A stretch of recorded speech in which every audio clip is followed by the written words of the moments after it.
Welcome back, guys. Today we're going to look at how we set up the front pedals on this KJ Racing VF1. We were able to do it on the cheap. That's kind of our MO, how to get things done using good quality parts without spending a lot of money. So we're going to explain how we took a pair of Razor pedals and put them into the cross cart and then added a parking brake to it. So here's the Polaris Ranger pedals that we picked up off of eBay. We spent about $25 for these. We had to make a couple minor modifications to them. The first one is on the brake pedal. So what we did is there was an attachment tab here. We cut off the attachment tab and we added this piece for the throttle cable. What we did is we just took a piece of half inch or 5/8 stock and drilled a hole through it, tapped a hole all the way through, and then drilled a hole for the throttle cable. This bolt is the correct length, so it just comes to the middle of the hole, and as we tighten this one, it'll clamp onto the throttle cable.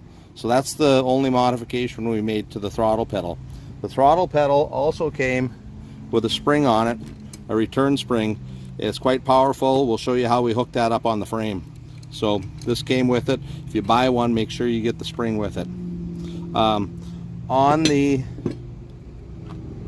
brake pedal, we had to make a little modification, and what we did on the brake pedal is we added a second arm on here, right here. So we just copied this arm, brought it down, and drilled a second hole. And the reason we did that is because on our brake caliper we have it's a dual caliper or master cylinder, excuse me. It's a dual master cylinder, and we set up one for the front brakes, one for the rear brakes, so we can get brake bias on it. And we'll show you the caliper in a minute, but this is the drive assembly for the master cylinder. So these two pieces go in there, and then it drives the master cylinder. With that, we'll show you which master cylinder we got, but we had to make our own push rods for that. In this case, they're 8mm.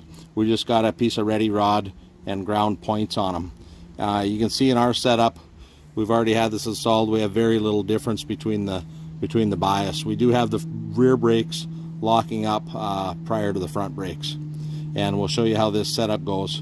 The only other thing that we had to do that'll be tough to see is when we mount the master cylinder, it mounts in these two holes right here. So what we had to do is we just had to take a couple of washers in there to build that up so that we can get the correct height for that. So when we tighten that on there, it actually sits and holds nice. So brake pedal's going to go on like this, and these two bolts will hook in to the master cylinder, and these actually slide up and down on these bolts. We did have to, I think these are 4.5-inch bolts. We did have to run a die down them, maybe a 1/2 inch longer, just so we could get enough bolt length to clamp it in. We could have used ready rod, but we felt it was better to have these running on a smooth surface. There's very little torque on those anyway, so threaded would have worked, but we just felt it was going to be easier. So we'll go over to the cart and we'll work on the installation and show you how we put this in.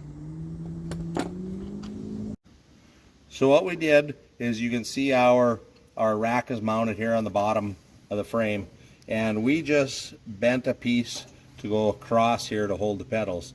There's supposed to be a piece across here anyway to hold the tire, or to keep the pressure off of the rear or top A-arms. So we just bent it up to give us a little more clearance, and then we just copied that bracket onto here, that brake bracket. We did have to cut out a hole with a hole saw, and I think it was a 1.5 inch hole saw, one that we'd use for notching. So we had to cut out that hole for the master cylinder, and then these bolts all just are a direct copy of the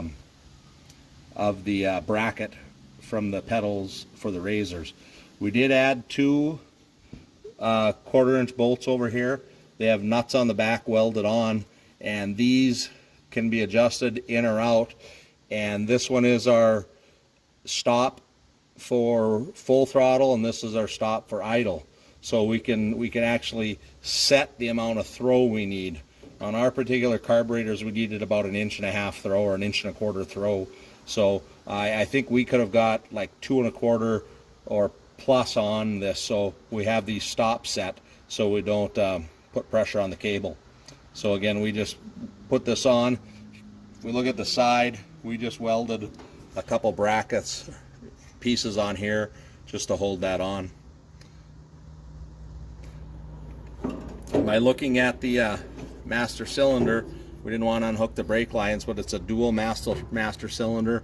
We push on each one of those, and we have the two front brakes coming off of this side, and that's our rear brake coming off there. So this actually drops right inside there. You can see how the holes line up, and then our two push rods come in from our pedals. So a very simple setup. I think this master cylinder, we'll put that on eBay. It's a low 20s, $21, $22. This is the second cart we've used this type of master cylinder on, and it's worked very good for us. I know some people might not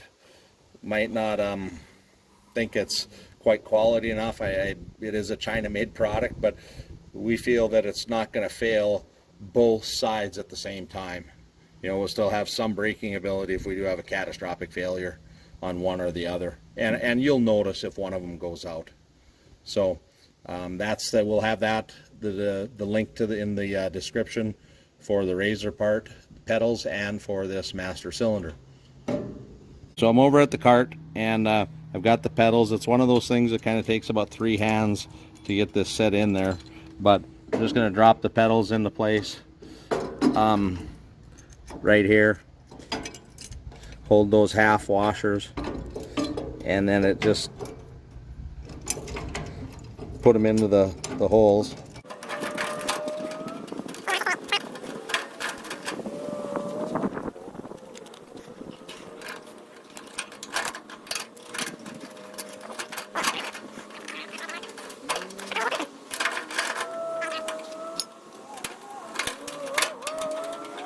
The pedals in place now, and I'm going to start putting the bolts on.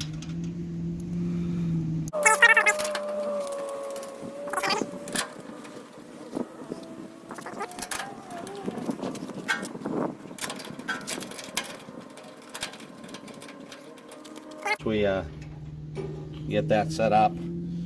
The bolts, these bolts here, go right through the master cylinder, and then we can see where the push rods go on there. So that just goes through onto there. Grab the nuts.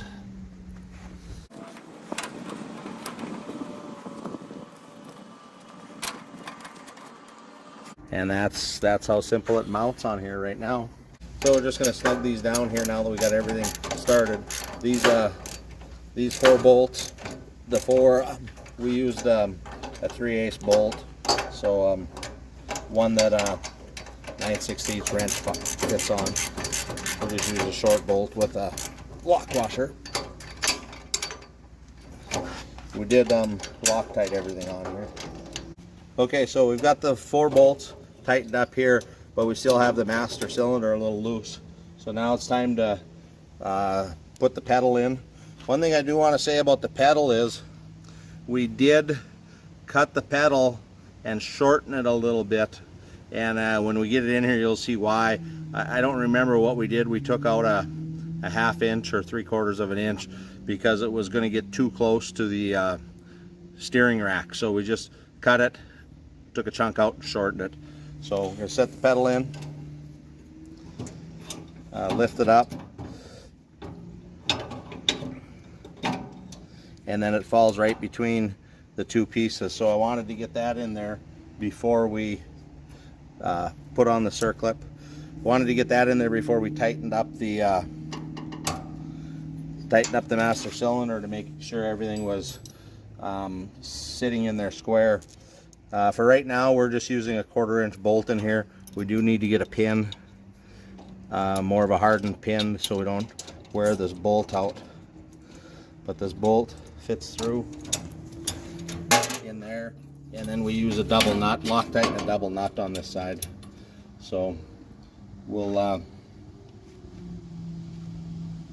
make sure.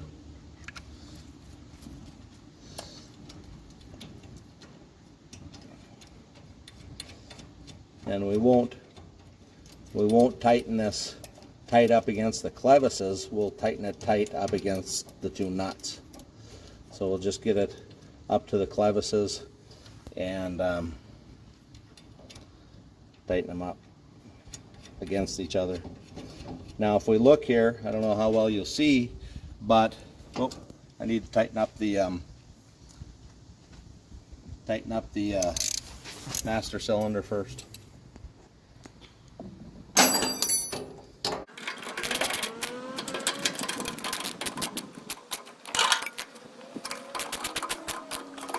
Got the master cylinders tight. Now if we look down here, there's our deflection on our brake to right here. I can't get it any farther, but when this was longer, it was getting a little closer to the steering rack. We didn't want that to happen. So we've got the brake all set up, ready to go on this side. So all we need to do now is thread this through this hole we've drilled. The cable's a little frayed. And pull it back to the stop, snug this down, and that allows us to tighten this up. And then we're hitting on the stop up here. Now we're hitting on the stop on the bottom.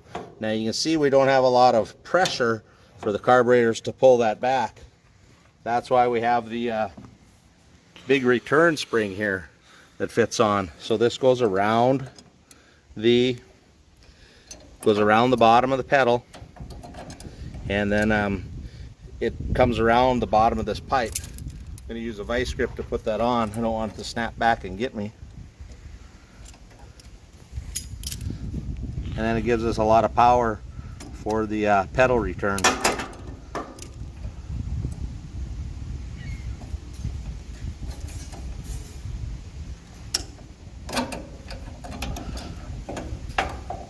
I'm going to go this way. Maybe that's how we did it before.